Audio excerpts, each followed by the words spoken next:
Hello बच्चों, चलिए प्रश्न को देखते हैं। प्रश्न है, दूरदर्शी का अभिदर्शक लेंस बड़ा तथा नेत्रिका लेंस छोटा होता है। सूक्ष्मदर्शी का अभिदर्शक लेंस छोटा तथा नेत्रिका लेंस बड़ा होता है। यदि किसी दूरदर्शी को उलट दिया जाए तो क्या वह सूक्ष्मदर्शी की तरह कार्य कर सकेगी?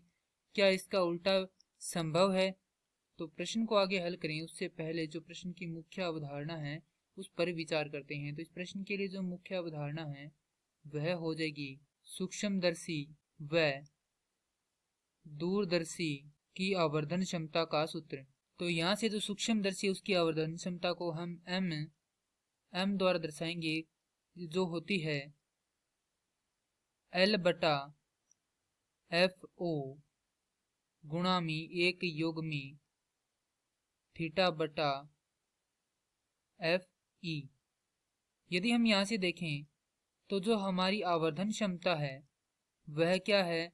जो हमारा अभिदर्शक लेंस है उसके व्युत्क्रमानुपाती है सूक्ष्मदर्शी में, और दूरदर्शी के लिए होगा यहाँ पर M B बराबर FO बटा में FE। तो यहाँ से हम देखें तो जो हमारी आवर्धन क्षमता है किसकी? अभिदर्शक लेंस की, वह क्या है? समानुपाती है किसके? MB अर्थात आवर्धन क्षमता के, दूरदर्शी की।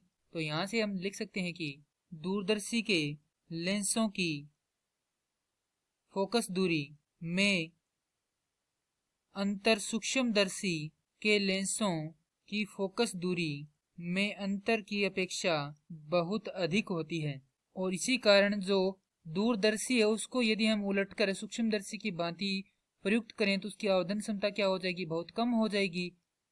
और इसी तरह जो सूक्ष्मदर्शी है उसको उलटकर यदि दूरदर्शी की भांति प्रयुक्त करें तो उसकी आवर्धन क्षमता क्या हो जाएगी? कम हो जाएगी। अर्थात दोनों ही रूपों में क्या हो रही है? यहाँ पर जो इनकी आवर्धन क्षमता है वह कम हो रही है, अतः इनका उल्टा क्या है? संभव है नहीं है। तो यहाँ पर लिखेंगे इसका उल्टा संभव नहीं है। यही हमारे प्रश्न का उत्तर है, क्योंकि यदि हम इनको उलट देंगे तो इनकी जो हमारी आवर्धन क्षमता वह क्या हो जाएगी? कम हो जाएगी, और दोनों ही सही तरीके से कार्य नहीं करेंगे। अतः मैं आशा करता हूं कि यह प्रश्न आपको समझ में आया होगा। धन्यवाद।